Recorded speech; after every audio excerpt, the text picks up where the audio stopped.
deles, dá medicação, dá ração, cuida das necessidades deles, dá carinho, amor. Precisa ter um vínculo mínimo para que isso aconteça, né? Eu acho que nas relações humanas isso é assim também, né? A gente precisa ter um vínculo para a gente poder perceber o outro e o outro perceber a gente. Então o gato vai perceber que você não está bem, ele vai ali, ele quase meio que filtra um pouco do que a gente está ali de pesado.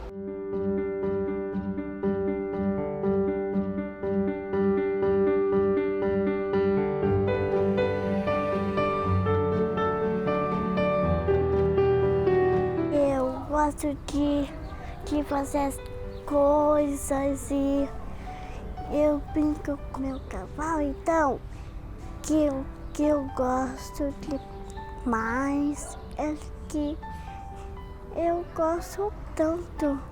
As melhorias vão desde melhorias motoras, como melhora de marcha, de coordenação, a questões sociais e comportamentais, como interação social, linguagem, comunicação, autoestima, autoeficácia. Tudo isso é melhorado com o tratamento.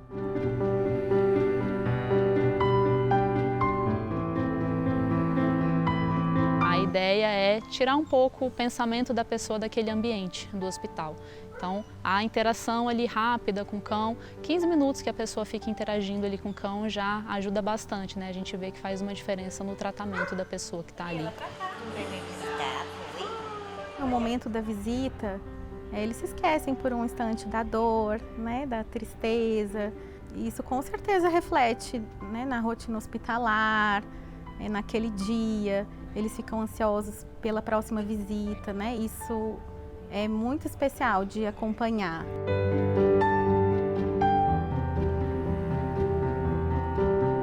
Quando a gente sai na busca de uma pessoa desaparecida, o tempo de desaparecimento ele é critério de vida ou morte, né? Se uma pessoa seguir 24 horas desaparecida ou 48, já é um tempo suficiente para essa pessoa ter morrido de hipotermia, ter se acidentado, né? Então, a velocidade que o cão localiza uma pessoa, se ela estiver naquele ambiente, ela é 20 vezes maior do que eu colocar uma equipe inteira buscando no terreno. Abertura. Pessoas interagindo com animais e diversas palavras motivacionais escritas como terapia assistida, ambiente sensório, motor, dia e noite salvam vidas, cuidado com a saúde mental. Escrito, Animais que Salvam.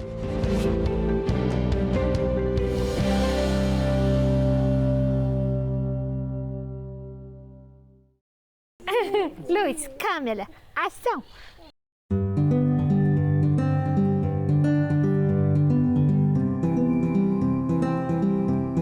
A relação que a gente tem do homem, do humano, né, com o animal vem de longa data. Nayara Breia Marodim, veterinária. Eles acabaram se aproximando do ser humano por uma relação colaborativa, de ganha-ganha.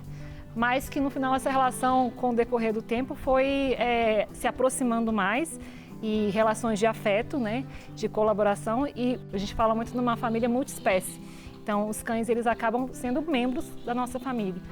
E eles são exímios comunicadores, né? Eles conseguem ler nossas microfeições. Então, a relação que a gente tem do cachorro com o ser humano, eles conseguem entender melhor a gente do que um próprio ser humano.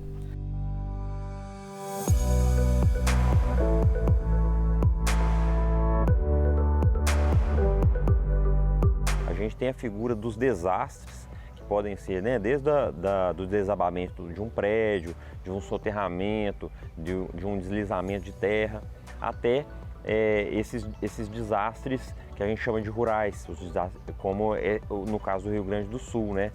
No caso de uma enchente que toma proporções gigantescas e a gente tem que procurar as vítimas que foram carregadas pela água ali naquele terreno rural.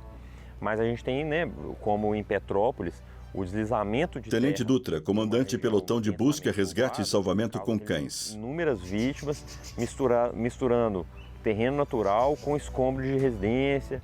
Então a gente tem essas diferenças de operações. E o caso de Brumadinho, né, o rompimento de barragem também, que que causa vítima, os corpos misturados com rejeito, com o resto das construções, com veículos, com produtos perigosos. Então tudo isso são operações diferentes que a gente trabalha de maneiras diferentes. Passa. Ele tem que ter uma capacidade aeróbica boa, porque ele vai ficar, às vezes, por horas fazendo busca. Ele tem que ter agilidade, porque às vezes ele tem que andar em cima de escombro, tem que ter essa resiliência. Não pode ser um cão sensível, né? Se ele escutar um barulho de um avião, de uma aeronave, de maquinário, se ele amedrontar, ele para de buscar. Então, a gente já entra numa outra parte que é a dessensibilização e o treinamento dos cães. Então, a gente deseja pegar o cão logo quando ele sai da ninhada, quando ele desmama, né?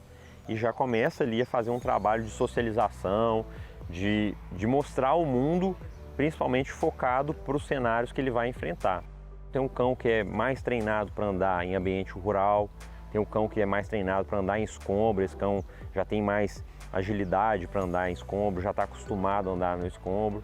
Alguns cães são treinados para múltiplas missões, né? Então a gente tem que ter esses cães também, porque a gente não pode ter um cão que espere a ocorrência da vida dele. Ele tem que atuar nas ocorrências que nós temos aqui, né?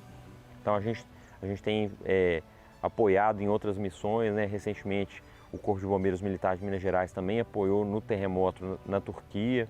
Quando tem um desastre desse e que o Corpo de Bombeiros não tem logística suficiente para atuar, ele aciona outros corpos de bombeiros para dar apoio. A gente tem uma legislação que sugere a aposentadoria ser aos 10 anos. Mas é claro que na própria legislação nossa fala que a qualquer momento, se o cão estiver com qualquer inaptidão para o serviço, ele pode se aposentar. Ou também pelo contrário, se o cão chegar com 10 anos e estiver bem fisicamente, estiver ávido pela atividade, a gente pode continuar utilizando. Mas a preferência é sempre que ele fique com o seu condutor, que ele aposente e vá para a casa do seu condutor, se o condutor tiver condição de levar ele para casa. Fundo branco escrito em preto, cães de terapia.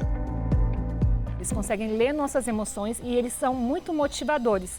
Então, as pessoas se sentem muito motivadas a fazer as terapias com a presença do animal, especialmente um animal treinado e que estabelece facilmente um vínculo de afeto. Quando tem a interação do olhar, tem liberação de endorfina. Tanto dos Nayara Breia Marodim, veterinária. E essa liberação de endorfina, ela pode permanecer no ser humano, né, por até 3 dias. A terapia assistida por cães, como esses aqui, Bruce, isso, o Iron, eles são parte integrante de um processo terapêutico. Então, existe 3 integrantes nesse processo. O animal, o cão de terapia, né? O paciente e o profissional de saúde. Então, quando a gente fala terapia assistida, pode ser fisioterapia assistida por animais, terapia ocupacional assistida por cães, sessão de psicologia assistida por cães.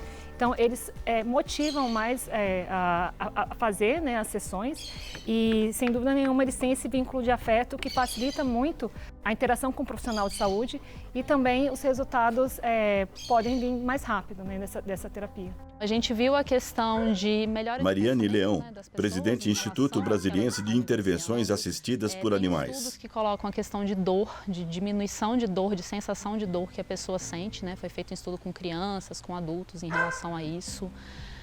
E a gente vê a questão de próprio tratamento com os colaboradores do hospital, né? Com os funcionários, que às vezes a pessoa tem uma certa resistência com a enfermeira, Escrito com o Hospital médico. de Apoio E aí ela DF. tem a interação, vê os colaboradores interagindo também e ela passa a ter uma relação melhor com as pessoas no hospital, aceitar um pouco mais o tratamento.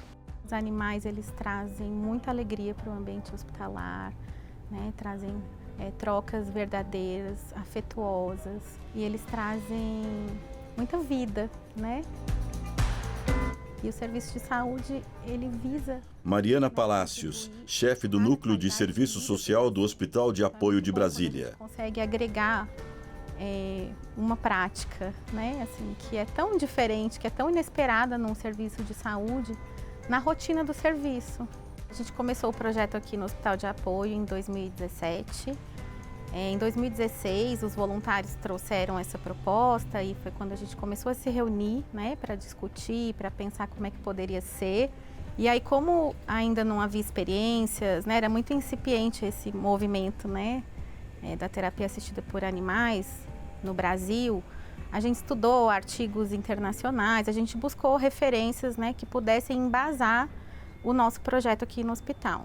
Teve alguns pacientes que começaram a interagir, que não interagiam há anos, não interagia com familiar, com terapia nenhuma. E aí a gente colocou os cães para interagir e eles começavam a falar, a olhar, a chorar, a tentar pegar. Havia um grupo, né, o Pet Amigo, que se tornou o IBIA. Então esse grupo já trouxe, né, assim, uma proposta com relação à seleção dos cães, né, aos cuidados que seriam feitos com esses cães antes das visitas. E a gente foi alinhando com a nossa realidade aqui no hospital, né? Com as nossas normas e rotinas das enfermarias, né? Com o perfil dos nossos pacientes. Até que a gente consolidou um projeto, né? Assim, com normas bem claras com relação, né, à higiene desses animais, ao perfil deles também, né? Nayara treina com cães no jardim.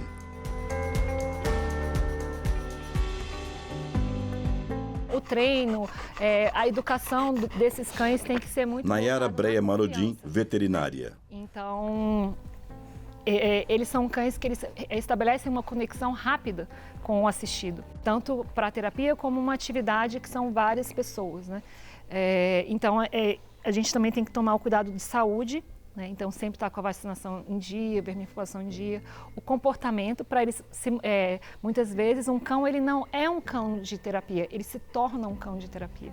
São muitos cuidados. Durante a visita, o tempo todo, né, nós estamos atentas, nós estamos observando tanto os pacientes quanto os animais, né? Mas eu te digo assim que nesses anos todos, a gente nunca teve nenhuma intercorrência aqui no hospital, com nenhum paciente, com nenhum animal.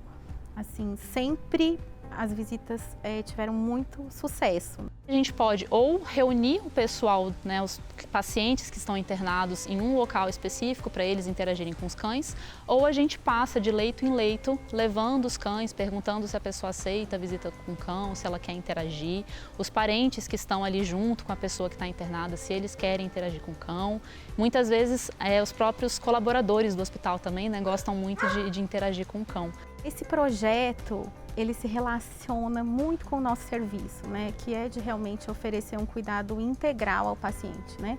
É olhar ele na sua totalidade. Pode ser que um paciente não esteja bem aqui porque ele tem um bichinho em casa, que ele está morrendo de saudade, que ele não sabe se ele vai voltar a ver, né? Então, a gente já proporcionava esses momentos, a gente já teve muitas visitas aqui de pets no hospital. E esse projeto, ele dialoga já com o nosso serviço, né? E é isso, no momento da visita eles conversam com os voluntários sobre os seus bichinhos, eles contam histórias, eles dão risada, eles se emocionam, né? Eles e os voluntários também, né? Porque é um momento de troca, é um momento de muito afeto. E a formação do condutor também é muito importante, porque é ele que vai ser a figura de apego, né, daquele cão. Então, ele tem que estar presente nas sessões, ele tem que ser a referência do cão e advogar pelo cão. A preocupação ética do uso desses animais, pelas normas internacionais, né, é apenas animais domésticos. Mas a preocupação ética maior é como avaliar o bem-estar desses animais durante a interação. Então, não ter só essa visão utilitarista. Vai trazer bem-estar para o ser humano, mas será que está levando estresse para o animal? Então, é necessário que seja uma espécie que a avaliação de estresse está muito bem delimitada, né? Com os cães a gente tem bastante isso. E o condutor também, um profissional do comportamento, por exemplo, para avaliar e falar, não, já deu essa interação e não está sendo mais bom para o animal. A gente segue protocolos internacionais de intervenção assistida. Por mais que o animal é treinado, ele tem um limite de interação ali. Então, minhas sessões não podem passar de 30 a 40 minutos. E se o cachorro já exibe sinais de desconforto, ou uma linguagem de desconforto, é o animal que vai dizer a hora da sessão acabar. Fundo branco, escrito em preto, Ecoterapia. Escrito Centro de Ecoterapia, Polícia Militar do DF. Funciona há mais de 30 anos, né? Começou-se aqui no quartel de forma empírica, né? Atendendo os próprios dependentes de policiais, e aí foi vendo os benefícios desse projeto, vendo os resultados que se atingia de forma rápida, e aí começou a tratar o centro, o projeto, de forma mais técnica. Diversos artigos foram desenvolvidos. Capitão Rafael Monção, comandante do 3º Esquadrão da PMDF. Através desses artigos, de estudos, então hoje a gente passou-se a ser uma referência, não só a nível de Brasília, né, como centro, como a nível nacional. A terapia, chamada de ecoterapia, ela utiliza do movimento natural que o cavalo faz enquanto ele anda, que é o movimento tridimensional. Então esse movimento gera deslocamentos que acionam, né, que ativam o nosso sistema nervoso central, fazendo com que ocorra neuroplasticidade, toda a reabilitação aconteça, junto com o ambiente terapêutico que é muito estimulante, né, um ambiente sensório-motor muito rico, né, cheio de árvores, o cavalo tem textura, tem temperatura, então tudo acontece a partir disso, desse contexto. Nós hoje buscamos um cavalo, primeiro que ele tenha um comportamento bem favorável no sentido de não se assustar, de ter uma índole muito boa, ser um animal inteligente. A estatura, ao contrário do que a gente às vezes exige para o policiamento, ela é um pouco mais baixa, né? E aí a gente aproveita, inclusive, cavalos. Capitão Rafael Monção, comandante do 3º Esquadrão da PMDF. Na sociedade, no policiamento ordinário. E aí a gente, depois que percebe que esse cavalo é bem calmo, está tranquilo, já está numa idade mais avançada, a gente traz esse animal para cá. Às vezes ele passa pelo primeiro projeto, que é o projeto de escolinha de equitação. A gente, percebendo a boa índole do animal, traz para a ecoterapia. Começamos a inserir num treinamento onde que ele passa a fazer como se fosse o atendimento, porém com um policial ou com algum servidor nosso montado.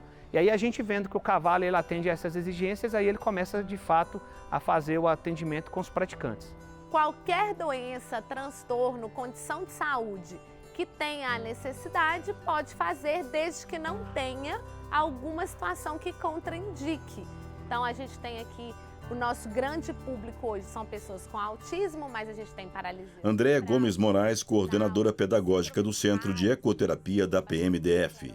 Múltipla, com AVC, com lesão medular, então é bem variado mesmo. Nós exigimos que tenha um direcionamento médico, né?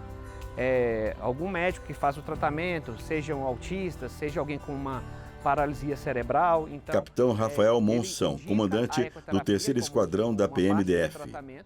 E aí a gente recebe essa pessoa aqui, ela coloca o nome numa lista de espera, que infelizmente ela é bem extensa, porque como o nosso projeto ele é gratuito e a gente atende a comunidade como um todo, então a gente tem uma grande demanda de pessoas que querem fazer parte desse projeto. Para a Catarina, principalmente, a estabilidade emocional. Eles trabalham aqui, esse centro ele é muito acolhedor, então não só para o praticante, quanto para a família, né? Então, emocionalmente... Lucy Shibata, designer de TI. Eles trabalham aqui também. Colaboram muito com a parte de alfabetização, a Catarina está com 10 anos, né? Então está no processo de alfabetização. E todo o suporte que ela tem para o desenvolvimento, que é necessário, os profissionais daqui dão total apoio e colaboram com todos os outros profissionais que também fazem parte da rotina dela. Existem artigos aí que mostram que com 5, 6, 10 sessões de ecoterapia a gente já observa alguns resultados. Claro que a longo prazo a gente consegue resultados mais substanciais, né? Sai feliz da vida, né, filha? Sai calminha. Catarina Shibata Didier, estudante. Às vezes a gente vê uma coisa pequena acontecendo. Tivemos recentemente... Capitão Rafael Monção, comandante do 3º Esquadrão da PMDF. A todos nós, porque agora ela conseguia passar um batom. Algo tão pequeno para a gente, né? Mas que aquilo para ela era uma mudança de vida, uma independência.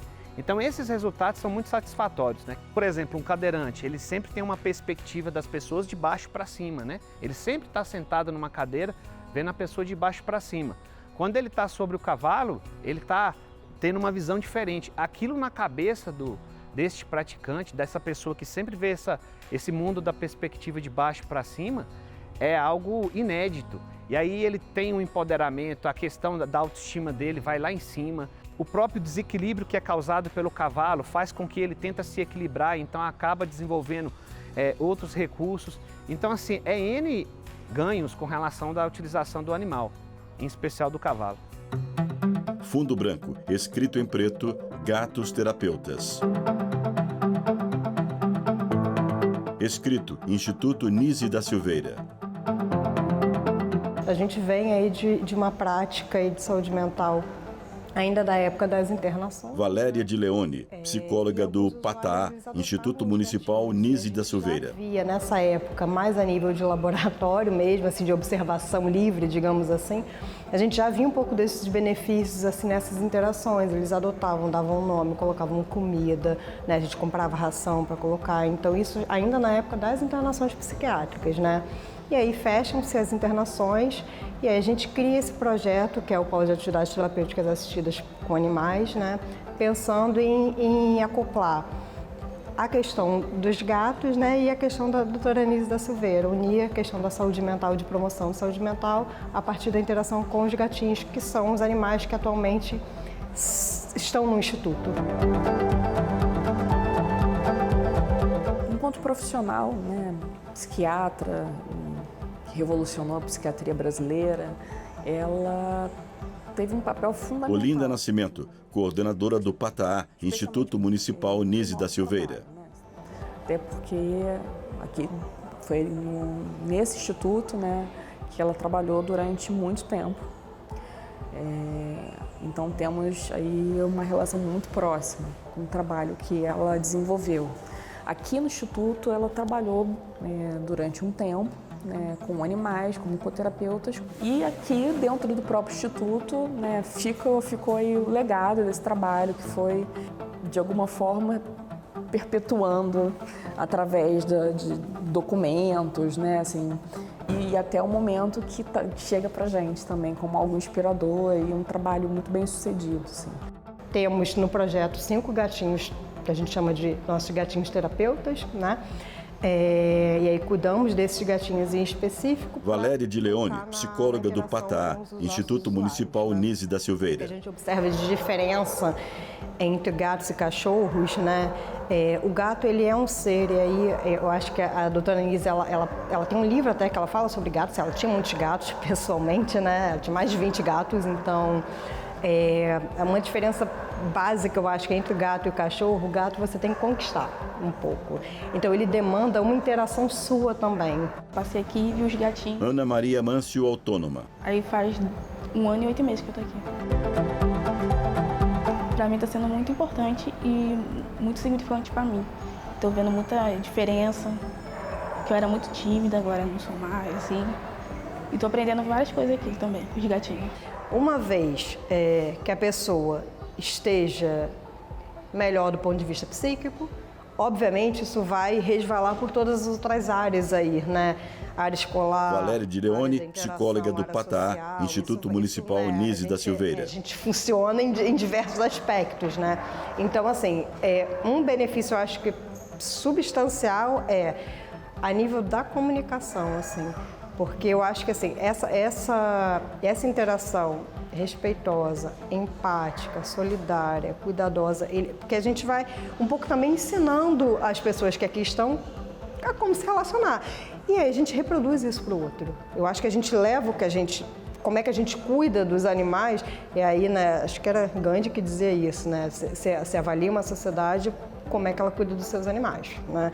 Então, assim, a partir do momento que a pessoa consegue cuidar bem daquele animal e ser cuidado por ele, porque é via de mão dupla, né? E eu acho que isso reproduz para as outras relações no entorno. De fato, esse trabalho de terapia assistida com gatos é algo muito inovador. Assim, é muito comum você ver com cachorros, com cavalos, principalmente esses dois animais. Temos muitas Olinda Nascimento, coordenadora do PATAA, Instituto Municipal Nise da Silveira. Especialmente cachorros e cavalos. Sem dúvida, com gatos, acho que fala muito do trabalho da doutora Nise, E também do que nós conseguimos observar de potencialidade, de fato, nessa relação. Fundo branco, escrito em preto, a lei e os cuidados com a terapia assistida por animais. Como não há essa regulamentação, o que nos norteia hoje... Ana Paula Vasconcelos, advogada. Onde é vedada a crueldade animal, né, no seu artigo 225. Então, isso vale para qualquer animal, seja ele de trabalho ou não. E as fiscalizações que são realizadas através do Conselho Regional, Conselho Federal de Medicina Veterinária e os órgãos estaduais que são responsáveis pelo bem-estar animal. Então, independente do animal ser de trabalho ou não, as regras que regem são as mesmas da Lei 9.605, de 98, que criminaliza a conduta de maus tratos, em especial para cães e gatos, né, onde nós temos aí uma pena de 2 a 5 anos de reclusão, além do pagamento de multa. Nós temos só a questão do cão-guia, que é regulamentado. Tem algumas leis municipais que regulamentam os animais entrarem em hospitais, mas não necessariamente para intervenção assistida por animal. Mariane Leão, presidente do Instituto Brasiliense de Intervenções Assistidas por Animais. Então, são as legislações que nós temos atualmente. Nós precisamos de regulamentação, né, para que você tenha um período, para que a gente saiba como é dado esse treinamento, para que o animal possa justamente expressar suas 5 liberdades, sem que ele fique... Ana Paula Vasconcelos, advogada. Que esse contato com o humano seja cada vez mais benéfico, tanto para o humano quanto para o animal, né? Para que os dois possam ser beneficiados. Todas as grandes operações são marcantes para a gente. Tenente Dutra, comandante pelotão de busca, resgate e salvamento com cães. Drama social ali, você está perto das pessoas que estão procurando seus entes queridos ali desaparecidos. Mas profissionalmente também nos marcam, porque você tem oportunidade de ver o cão trabalhando numa condição que você não tem controle nenhum daquele cenário. Normalmente nos nossos treinos, nós mesmos é que controlamos aquele cenário, tentamos simular alguma coisa que lá na frente o cão vai atuar. Mas quando você chega num rompimento de uma barragem, é impossível você fazer o simulado disso, né? E aí sim você tem que confiar plenamente no seu cão. Chegou um dia que a voluntária falou... Nayara Breia Marodim, veterinária. Eu acho que essa pessoa ressuscitou. Eu acho que a pessoa ressuscitou com a interação que teve com os cães de intervenção. E realmente, assim, né, é leigo falar isso, mas a gente vê que tem uma comunicação única acontecendo, né, de afeto ali. É um motivador que ser humano não consegue competir, essa é a verdade, né? Eles são, a comunicação não verbal é um amor, um afeto que não dá para competir, é muito, muito gostoso, muito maravilhoso. Sem dúvida, os cães salvam pessoas. Mariane Leão, presidente do Instituto Brasiliense de Intervenções Assistidas por Animais. Que tem interação com o cachorro, a gente vê pessoas nessas situações, né? Então nós dentro do IBIA já tivemos várias situações em clínica psiquiátrica ou em hospital, que as pessoas passaram a aceitar melhor o tratamento, aceitaram fazer uma cirurgia, ou enfim, né, tiveram uma relação muito melhor ali dentro depois da interação com os cães. Então, sem dúvida, eles salvam. Gato salva a vida. Eu não tenho a menor dúvida. Valéria de Leone, psicóloga do PATAA, Instituto Municipal Nise da Silveira. De várias também. Com certeza, baseado na nossa experiência aqui. Capitão Rafael Monção, comandante do 3º Esquadrão da PMDF. Imagem preto e branco do cão Luke, peludo e branco sentado no sofá. Escrito: Obrigado, Luke, estrela, 10/3/2018, Cruz, 13/11/2023. Créditos finais. Direção: Diogo Ramos, Guilherme Melo, Jackson Vilela. Chefia de produção: Tamires Amaral. Chefia de reportagem: Priscila Rossiter. Produção: Bárbara de Alencar. Roteiro e direção: Flávia Metzger. Assistente de produção: Ana Rita Almeida. Imagens: Breno Brandão, Carlos Silva, Francisco Cosmo, Lúcio Ribeiro, Marco Mota. Assistência técnica: Carlos Ferreira, Cláudio Júnior. Montagem e finalização: Neuber Tavares. Direção de arte: Sérgio Coelho Júnior. Videografismo: Diego Brandão. Núcleo de programação: Rosa Vazem. Núcleo técnico: Fábio Guedes. Núcleo de produção de programas: Flávia Soledade. Supervisão: Coordenadoria de Gestão da TV e Rádio Justiça, Secretaria de Comunicação Social, STF. Realização: Rádio e TV Justiça, 2024.